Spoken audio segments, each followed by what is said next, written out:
Assalamualaikum warahmatullahi wabarakatuh. Ketika manusia mengatakan mampu, sebenarnya ada sekian hal yang manusia itu tidak ikut melakukannya, tidak ikut menciptakannya. Misalnya kue nyuber, supirana enak, punya pengalaman. Tidak kecelakaan karena apa? Nyuber kue enak, mobilku normal. Mobilmu normal lah, wabrak mobil yang mabuk. Nah di sini ini manusia dituntut, diingatkan terus. Kamu itu butuh Allah, rahmat Allah itu yang melindungi kamu, bukan keahlian kamu, bukan kecakapan. Karena tanpa itu semua tidak bisa, semuanya Allah. Ya, tapi manusia tadi gara-gara misalnya tadi mobilnya normal, dia punya keahlian nyuber, terus mengklaim kalau keselamatan dia itu karena hati-hatinya dia, karena mobilnya normal. Padahal ada sekian catatan yang menjadikan dia selamat dan semuanya itu kudrahnya Allah Subhanahu wa Ta'ala. Misalnya gak ditabrak wong mabuk, gak ono gempa, gak ono bumi merekah. Misalnya kita pintar nyuber lah, terus bumi memangap, terus kita templung nggak apa-apa. Kemudian daerah-daerah kayak ya rasa tak sebut nomor orang. Kira tahu muka siapa ya, bener mari tak sebut nomor yang ngeri. Intinya Indonesia ora aman, tapi kita tenang aja satunya ora aman kabeh, ora sing aman. Ora usah kuwatir likuifaksi, ora usah kuwatir meteor jatuh, kabeh ya potensi napa? Potensi semua. Sehingga ini sedikit saya ijazahkan. Suatu saat kata Rasulullah, saya yang Mu'ad melihat kamu hanya sejengkal di depan para ulama ketika nanti di akhirat. Terus Mu'ad tanya, Rasulullah tanya, kenapa kamu hanya satu jengkal dengan derajatnya para ulama ketika sowan Allah? Jawabnya Mu'ad, kamu punya amal apa? Jawabnya Mu'ad, ya Rasulullah, saya tidak pernah melangkahkan satu kaki, kecuali saya tidak pernah yakin apa bisa melangkahkan kaki yang satunya. Dan saya tidak pernah mengunyah satu makanan kecuali saya juga tidak pernah yakin apa bisa menelannya. Dan saya tidak pernah bernafas satu nafas kecuali saya tidak yakin apa bisa nafas berikutnya. Saking dia tergantung ta'aluk semuanya sama kudrahnya Allah Subhanahu wa Ta'ala. Kalau kita ini kan sok. Kalau makanan sudah di depannya kayak pasti bisa makan. Kalau dia sudah sehat jalan seakan-akan pasti bisa meneruskan. Padahal 0, sekian detik melaku dihantam mobil ya selesai. Misalnya stroke ya selesai, tidak bisa jalan. Sehingga para wali-walinya Allah itu orang yang filah gotin min lahadzotai, setiap kedipan dia, setiap perilaku dia itu hanya ta'aluk ambil Allah Subhanahu wa Ta'ala. Itu yang disebut ya ayyuhan nasu antumul fuqara'u ila. Nah kemudian resiko makom ini, ya semua makom tak ada resikonya. Resiko makom ini itu biasanya dia lupa doa. Kenapa lupa doa? Karena doa itu terdefinisikan. Tak wari ilmu hakik harus rumono wis ra paham lah tak ulangno. Ya resiko ilmu saya ingatkan. Ilmu itu kan ada dua. Ada ilmu yang karena didefinisikan. Dan itu akhirnya menjadi masalah. Sebenarnya ilmu itu tidak perlu definisi. Kedua ilmu yang kita rasakan. Misalnya gini, kalau saya tanya, kamu pernah nggak minta jadi punya uang banyak? Nggak bertanya, pernah nggak minta?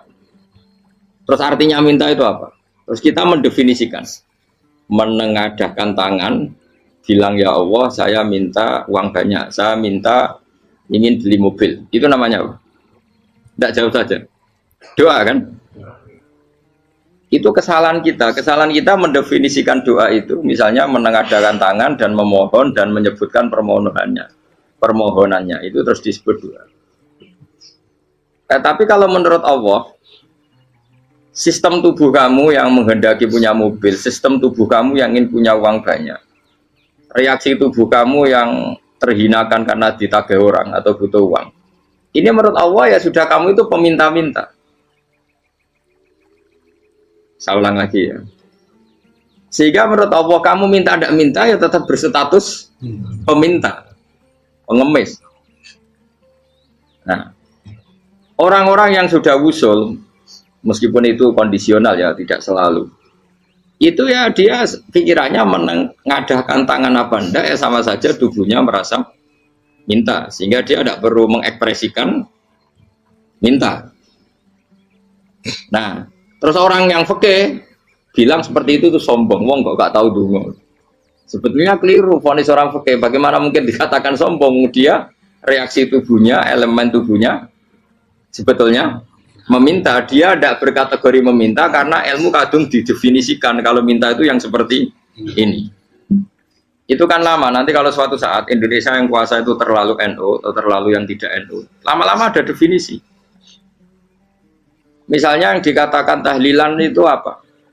Ya bid'ah, Nabi tidak pernah tahlilan. Sahabat gak pernah nahlilin Nabi, malah ngajak kaji Nabi jadi tahlil. Mana nih tahlilan jalukno sepuro mayit, ngaji Nabi jalukno sepuro. Sehingga dengan tradisi itu tahlil itu masuk definisi bid'ah, karena nggak pernah dilakukan sahabat dan para tabi'in. Ya salahnya kamu definisikan. Tapi kalau udah kamu definisikan, diarani tahlil, ya mau la ilaha illallah. Terus mungkinkah satu bacaan la ilaha illallah dilarang?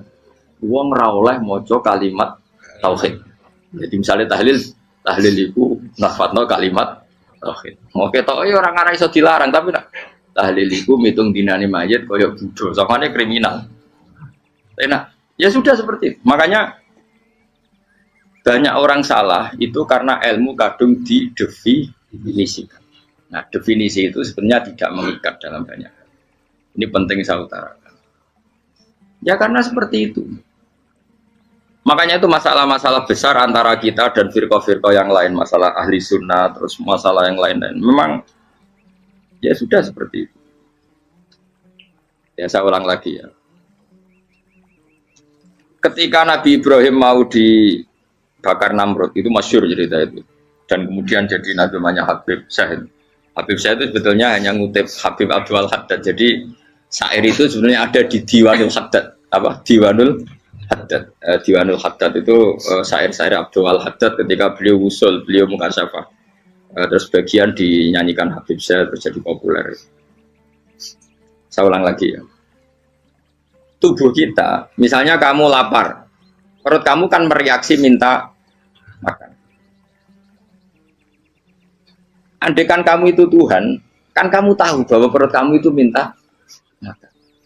Tanpa kita bilang, ya Allah saya minta makan, Allah tahu kalau reaksi tubuh kamu minta makan. Sehingga orang yang tidak minta pun asal makomnya makom yang ikror, mengakui kalau dia butuh, ya namanya sudah minta. Tapi fikih kadang mendefinisikan sing darane minta itu hanya madhep kiblat terus menengadakan dan sebagainya. Ya sudah kita sebagai orang pengikut ya yang ikuti fikih, yang ikuti tasawuf, sebetulnya itu definisi yang sepihak. Sehingga ketika Nabi Ibrahim mau dibakar Namrud, masyhur itu cerita itu. Beberapa hari mungkin bulan-bulan orang disuruh Namrud tarik kayu sebanyak-banyaknya. Ketika kayu sudah terkumpul mungkin satu lapangan, Ibrahim mau dibakar. Pegawai Namrud itu bingung caranya mencalok Ibrahim. Mereka saking gedene napa? Api. Nak dicalok ado iku ratok tengah. Nak diparekno iku kepanasan. Masyhur.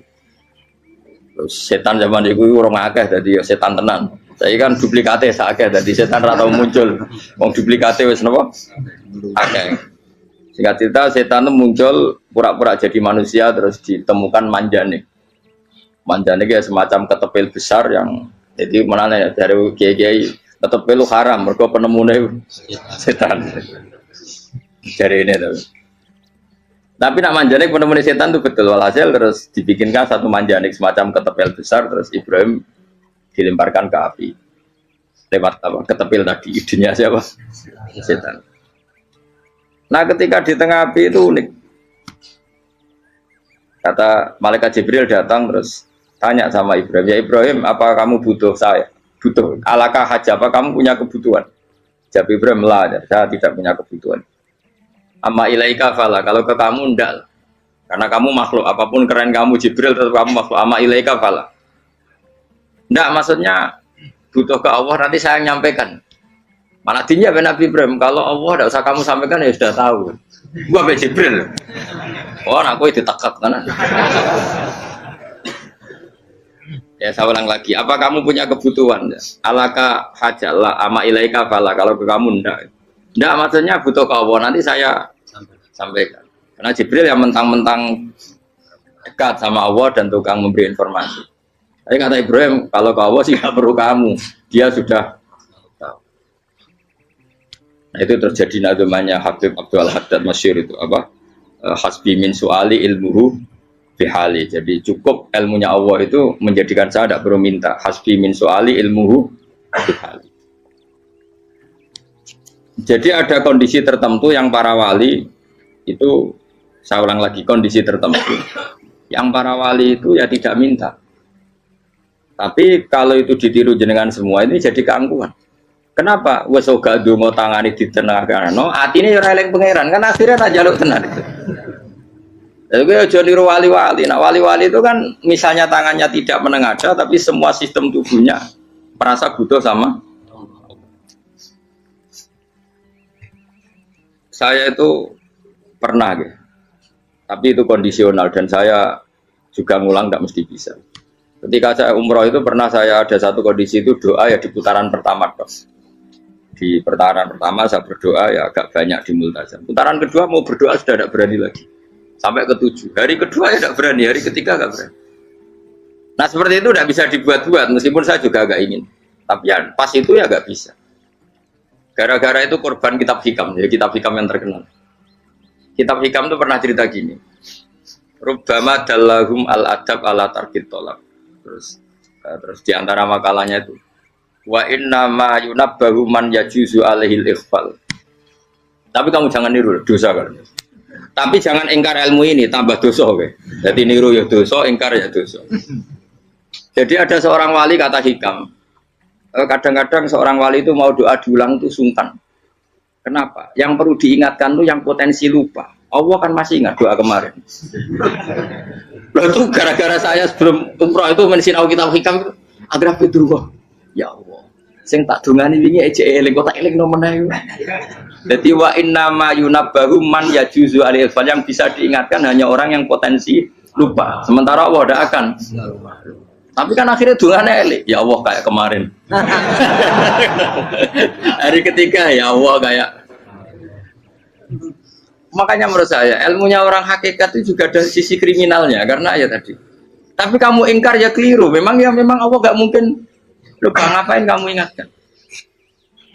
Makanya menurut saya Allah itu manggat terbaik, bener-bener Rahman Rahim. Mestinya nak Allah terbaik, itu ngomong bedino malah ngamuk. Lah aku lagi tapi mbok eling dong. Tapi Allah itu ya maklumi ya, dengan kekeliruan. Kita ini kan selalu keliru, dongo terus ya keliru sebetulnya, karena seakan-akan kan mengingatkan seseorang yang mungkin lupa. Wong Allah tidak pernah lupa kok, kamu ingetin terus. Atau kamu menggurui Allah, yaitu ya Allah nang sebadani kalau di duake, padahal nggak mesti maslahat bagi kamu. Duake orang mesti maslahat bagi kamu. Maka ada sekian contoh yang wali itu dibully pangeran. Saya sering cerita, banyak cerita wali itu dibully pangeran, digarap ya pangeran. Ini gara-gara salah dewi. Saya pernah cerita dan itu ada di hikam betul di kitab itu. Ada wali itu tukang hamal itu manol di pasar, itu tukang angkut. Jadi kalau ada orang bawa barang berat diangkut dia, terus misalnya kalau dulu mungkin ya ke kereta atau ke singkat cerita terus diupahi. Saat dapat apa dia pasti pulang karena dia hanya butuh makan satu piring, karena dia tirakat makan satu piring untuk ibadah 24 jam. Singkat cerita dia ngeluh ya Allah. Kamu tahu, engkau tahu, saya ini pecinta engkau. Saya ini hanya butuh makan satu piring untuk kuat sholat. Tapi kenapa harus jadi juru manol? Berilah saya rezeki yang tanpa kerja. Nah, selang sekian hari dia dituduh maling, terus di penjara, terus dapat rezeki tanpa kerja. Dia ya Allah kenapa jadinya gini? Kan kamu minta rezeki tanpa kerja. Ya itu penjara itu rezeki tanpa kerja kan. Jadi Allah memperlakukan para walinya itu memang unik. Ya kadang dibully. Sehingga dalam cerita-cerita kenabian, kata Qadiyat itu, nggak ada orang yang sering dibully Allah kayak nabinya. Karena nabi itu orang yang dicintai Allah. Jika salah sedikit saja itu, cara pangeran itu, cara kampus itu digarap, dipelonco, salah sedikit. Misalnya begini, Nabi Yakub itu kan nabi. Dia mungkin nyon jauh nggak tersadar, nyembelih anak sapi itu di depan indukannya. Ya beliau mungkin spontan saja, Pak. Kalau kamu yang melakukan pasti tidak ada hukumannya karena Allah tidak pati peduli sama kamu, sudah lah. Artinya nggak peduli, salah pantas saya nggak jelas ya gitu. Tapi ini Nabi. Ketika itu terus indukannya sapi tadi, ya Allah, Yakub itu kekasihmu. Saya tidak berani sama dia karena dia kekasih. Tapi saya tetap menuntut keadilan. Dia harus merasakan susahnya dipisah dengan anak. Meskipun dia tidak nuntut rasanya roh anak sebelah itu tidak se ekstrim itu. Sapinya itu hanya nuntut ya Allah dia harus merasakan sakitnya terpisah dengan anak. Akhirnya Allah menciptakan Yakub mengalami terpisah dengan Nabi siapa? Itu kalau kata qadiyat, itu kalau yang melakukan tidak Nabi pasti nggak dibully Allah, dibiarin. Karena Nabi ini yang melakukan. Terus ini Nabi Yusuf lagi, mana rasa daftar wali berat. Nabi Yusuf itu di penjara itu karena terdolimi apa karena memang dia salah? Terdolimi. Dan ya Yusuf itu Nabi. Nabi Yusuf itu Nabi betul memang benar-benar. Meskipun ganteng dia Nabi. Syaratnya Nabi ganteng kira-kira mlebu. Nabi itu harus ganteng, nggak boleh. Nabi elek ora oleh. Karena Allah izin di kekasih keriting elek. Allah ya di selera. Kabeh Nabi mesti yang paling ganteng di kaumnya, yang paling nasak. Nggak boleh Nabi kok pesek keriting, enggak boleh. Tapi kalau sudah jadi orang soleh oleh. Tapi kalau Nabi tidak boleh. Nabi Yusuf ganteng. Masyhur kan cerita Nabi Yusuf dengan siapa? Zulaikha. Dan belum ada orang dalam keadaan darurat masih cerdas kayak perempuan. Jadi singkat cerita, ketika Yusuf diajak Zulaikha selingkuh gak mau kan keluar dari kamar. Dalalah kebetulan wa alfaya sayyidah Rajal. Itu si Zulaikha tadi spontan langsung bilang, wahai suamiku, apa hukuman orang yang ingin menodai keluargamu? Itu wong wedok. Padahal dia agak terencana, dia pun nggak bayangkan kepergok suaminya. Itu dalam keadaan kepergok itu masih cerdas. Suamiku, apa hukuman orang yang mau menyelingkuhi keluarga Anda? Singkat cerita suaminya murka, terus Yusuf di penjara, terdolimi. Ketika di penjara, kemudian Yusuf punya keahlian mentakwil apa? Mimpi. Kan tadi suaminya Zulaikha itu tidak sampai raja ya, kira-kira PM atau menteri. Raja itu punya mimpi yang bisa nakwil itu hanya Yusuf. Singkat cerita, terus utusan raja datang ke Yusuf dan takwilan Yusuf terbukti benar. Tapi Yusuf ini seorang nabi, seorang lagi Yusuf seorang nabi dia, tapi ya manusia. Bilang gini ke utusannya, coba bilangkan ke raja kamu, di penjara ini ada orang yang di penjara secara terzalimi, yaitu saya. Tolong laporkan ke majikan. Itu Allah tersinggungnya itu bukan main. Nabi kok lapor makhluk. Itu tersinggung. Nah, aku kan gak baby. Kowe ngajono proposal ya ora baby. Wis pokoke Allah kowe wis ra baby wis. Wong sumben swargane ya ora langsung wae ngono pokoke kira-kira kan sudah tidak perlu ditegur. Makanya fa'an sahu syaitanu dzikra rabbi fala bitha fi sijni bid'asin.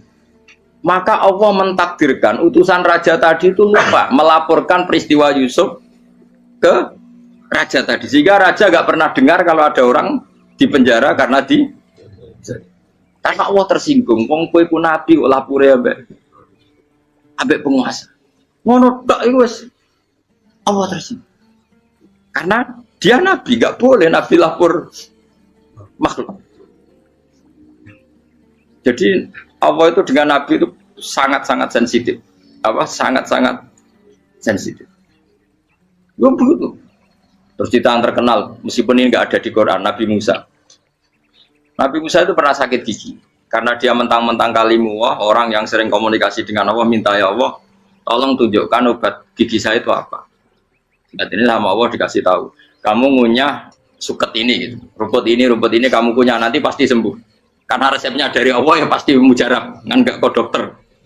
Sehingga tidak dikunyah terus sembuh. Suatu saat dia sakit gigi lagi, nggak konsultasi lagi karena masih punya resep tadi kopian apa resep.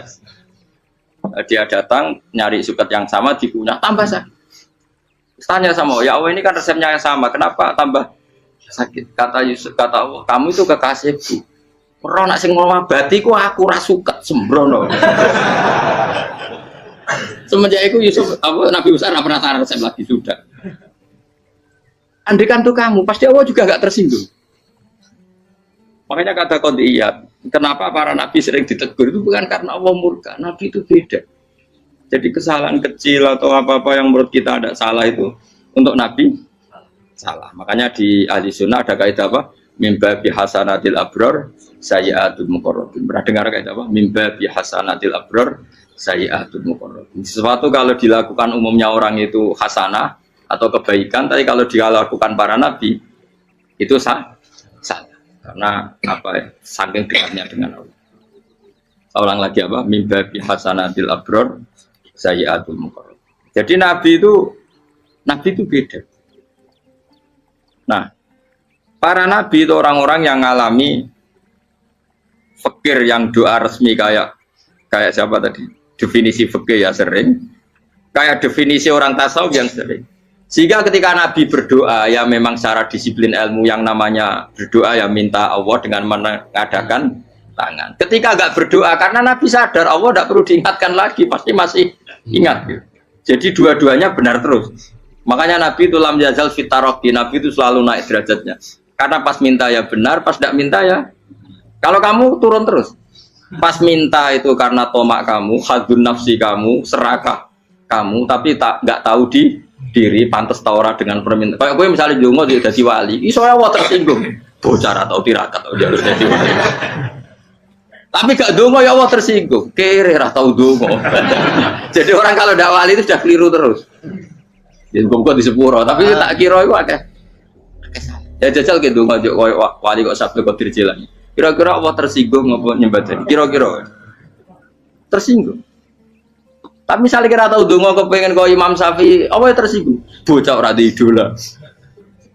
Terus piye Gus? Piye kadung salah biasa wis. Wis bakat salah no. Bakat salah.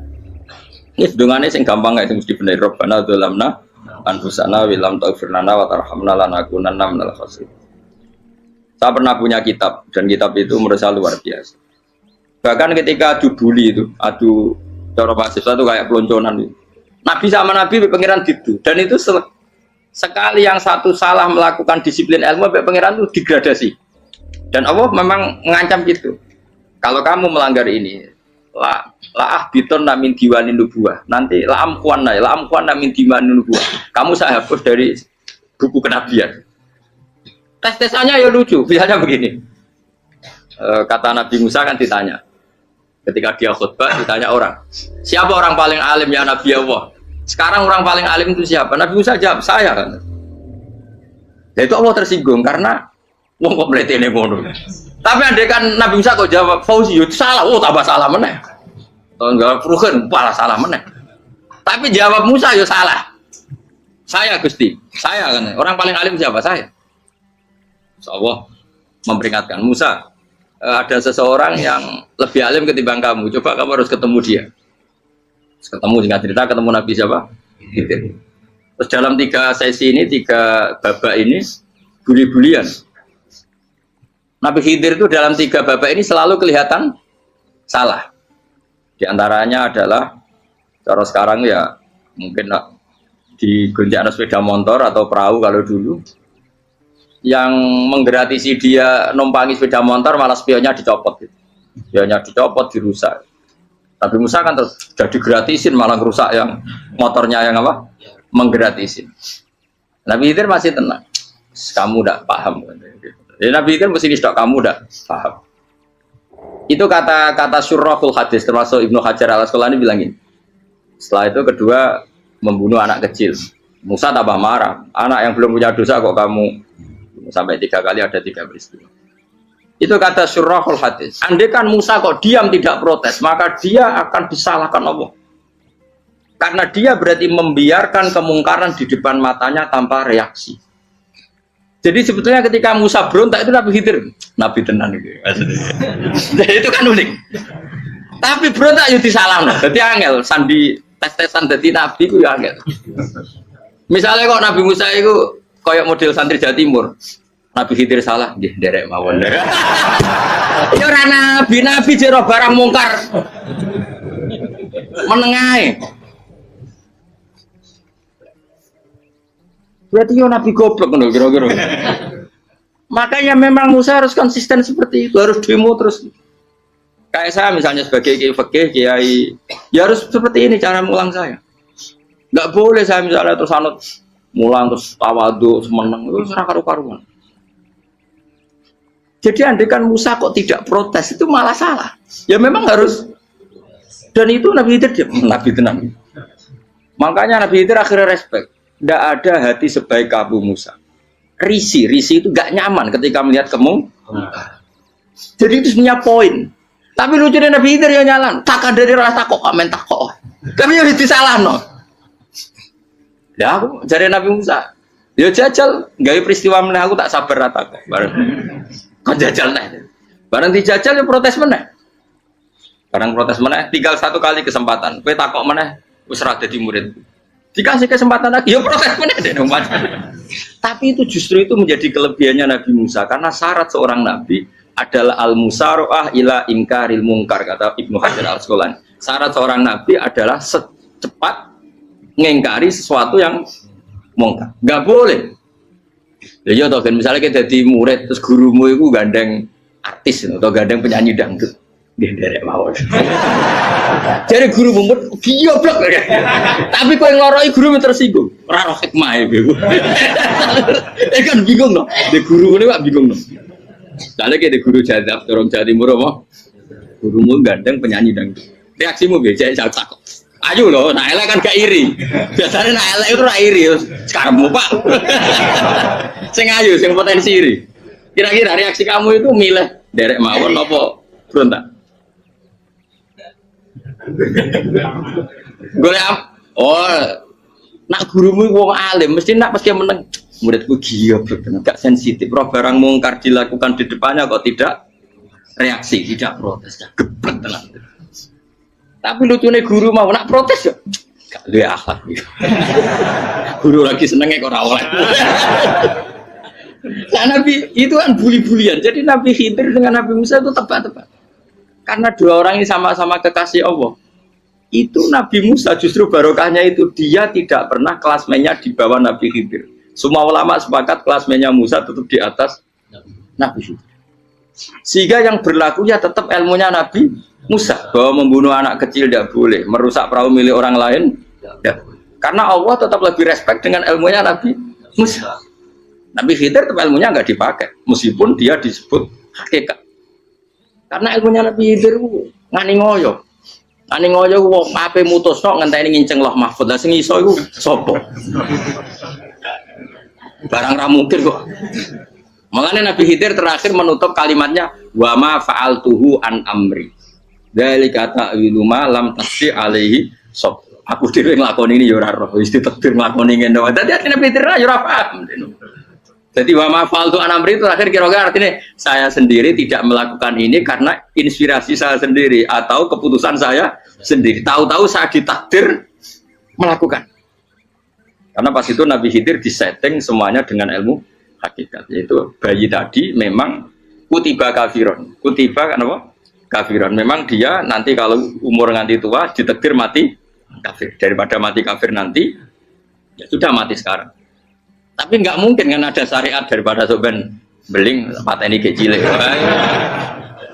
Ora ono syariat, tetap ikut Nabi Musa.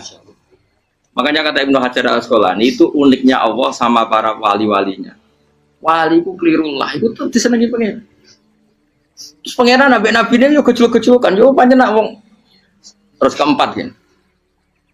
Tadi kan saya punya contoh 3, ini contoh keempat, ini terakhir. Kagian kok ilmu merah cukup tetap malah bingung. Nabi itu minggat itu boleh enggak? Tanpa pamit, minggat itu pergi enggak pamit itu boleh enggak? Enggak boleh. Rasulullah meskipun kayak apa disakiti di Mekah itu enggak pernah minggat, enggak pernah hijrah. Saya ulang lagi, karena butuh izin. Tapi Allah pernah punya kekasih yaitu Nabi Yunus. Nabi siapa? Yunus. Itu Quran meredaksikan ya abako. Abako itu terjemahnya apa? Minggat. Kalau pergi itu dhahaba. Tapi ini Allah meredaksikan itu abako. Abako itu ya minggat. Nabi Yunus itu dakwah di daerah Nainua. Nainua itu ya Babylon sana. Kampungnya namanya Nainua. Ya daerah Babylon. Babylon itu kalau di geografis modern ikut Irak. Ikut mana? Irak. Jadi Kufa, Basra, Babylon. Terus siapa itu yang mengalahkan pasukan Yahudi dulu itu Buktanasor, Bukat Nasir itu ikut mana? Babylon apa? Babylon. Bama unsila alal malaka ini di Babila Harutama. Makanya kalau ulama-ulama melihat Irak kacau sampai sekarang itu tidak kaget. Irak itu ardun mal'unah kalau di kitab-kitab. Bumi yang memang sudah terlaknati mulai dulu.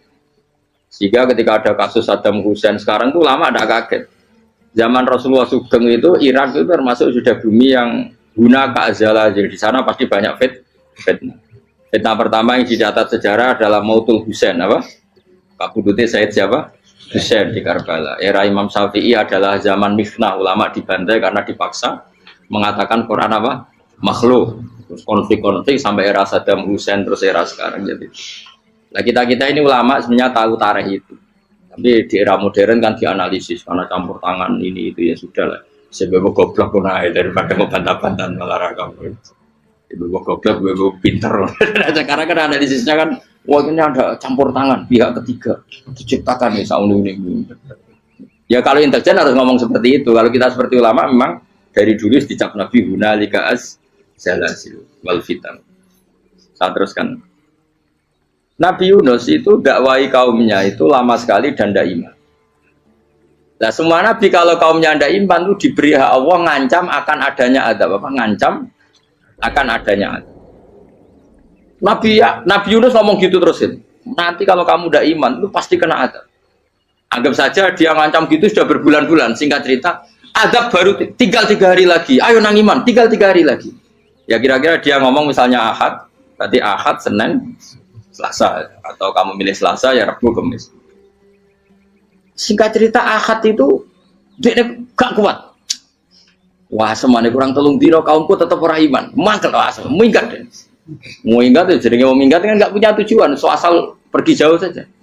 Ada perahu, sekenanya dia naik saja. Namanya minggat nih. Kalau bawa bekal terencana, bawa visa paspor kan plesir namanya. Jadinya minggat itu ya gak, ya sekenanya nggak persiapan. Singkat cerita sampai ikut perahu nelayan tadi terus zaman itu ya ada mitos kalau ada gelombang yang nggak wajar pasti ada orang minggat. Terus ditanya siapa yang minggat, Nabi Yunus kan orangnya jujur saya katanya. Ya sudah yang minggat harus dicemplung gitu. Ya, terus ada yang agak baik ya jangan gitulah. Ini kan kita semua butuh selamat. Dudi dulu. Terus Dudi satu lagi ketemu Yunus. Coba mungkin salah udahnya Dudi lagi ketemu sampai 3 kali ya ketemu Yunus. Makanya fasahama fakana minal mudhadis diuji dia kalah kemudian tenggelam. Fal taqamahul khutu wa huwa mulim. Terus dia diuntal ditelan oleh ikan nun. Nah, di situ ikan nun digambarkan saking besarnya itu. Dan ini uniknya Allah sama kekasihnya. Sudah Allah menyalahkan tapi unik. Ikan ini kan itu sama Allah dikasih instruksi. Kamu nggak boleh makan dia. Dia kekasih saya. Terus ketika di tengah di perut apa? Ikan dia kegelapan terus Nabi Yunus cita-citanya satu ya Allah kalau saya sumpah kiri saya tidak bisa baca tasbih akhirnya sama Allah disulap perut ikan itu jadi masjid jadi dia di dalam perut ikannya santai saja tetap wiridan santai fana ada fi dzulumati alla ilaha illa anta subhanak inni kuntu minadz ya dia santai aja wiridan karena perut ikan bagi dia adalah masjid ya dia disalahkan Allah karena abako tadi minggat hijrah tanpa pamit. Tapi juga dibela-belain Allah, ikan tadi tidak boleh nelan. Ini perlakuan Allah sama orang yang bikin. Tapi karena dia Nabi uniknya apa? Dino Ahad itu kaumnya do nginceng ngomongin Nabi Yunus. Rame-rame nginceng. Lucunya cara nginceng gini. Nak Yunus neng omah berarti bodoh nih. Ngomong ono ada kok dene tengok. Buareng dinceng Nabi Yunus tuh gak ada. Oh tenan ono ada. Mulane wonge rawani neng omah. Itu uniknya pangeran. Jadi mau dekne ra minggat yo salah. Mau dekne ora minggat berarti kaume jane apa ono adab ono gempa bumi liku faksi kok dekne ning omah. Lah nek ono tenan ra mlayu. Nyatane gak mlayu. Jadi mbak Allah didesain minggat. Tapi nek minggat disalahno Nabi yo ora pamit. Makanya masyhur saya itu punya kitab karangannya Habib Alim Alamah, babanya Habib Anis, Habib Ali bin Husain yang ngarang apa? Ali bin Muhammad bin Husain karang yang disebut duror itu diantara doanya gini tapi jangan gitu loh biar awal bro. Aku rawan ini bro cuma saya hafal secara ilmu tapi saya tidak berani waj'al sayyiati man ahbabta ya Allah jadikan kesalahan saya itu kesalahan orang yang kau cintai terus pokoknya salah lagi jadi pengiran kadung seneng salah lagi sampai wae seneng waj'al sayyiati man ahbab terus kalau gue lah dimanja wong tuamu anak paling disayang salah gue lucu kok cah cilik, gue seneng cah cilik, salah we, lucu, becano gelas ya lucu, tiba ya lucu, tiba nih cah tua, bocah jelalatan, mulane tiba. Nah itu barang kau penginceng omahe Nabi Yunus, gak ono wong, wah berarti adab mau turun betul. Andai kan adab tidak jadi turun, pasti Nabi Yunus berani di tenang. Wes bareng mulai malam Kemis, wadab itu sudah kelihatan. Ada puting beliung, ada apa, sudah jelas pasti ada azab. Kaumnya yang lapangan tobat finish. Secara bal-balan menit-menit apa? Terakhir. Wah itu agak pengen ditompo tobatnya. Wes gak sido tak azab bang kue tobat. Singkat cerita Nabi Yunus hari ketiga atau apa dia selamat. Pakai versi yang umum saja. Selamat. Faltaqamaul hutu bahwa falaulah annahu kana minal musabbihin ala bitafi batni ila yaumi yub'atsun. Akhirnya dimuntahkan sama ikan tadi terus dia keluar.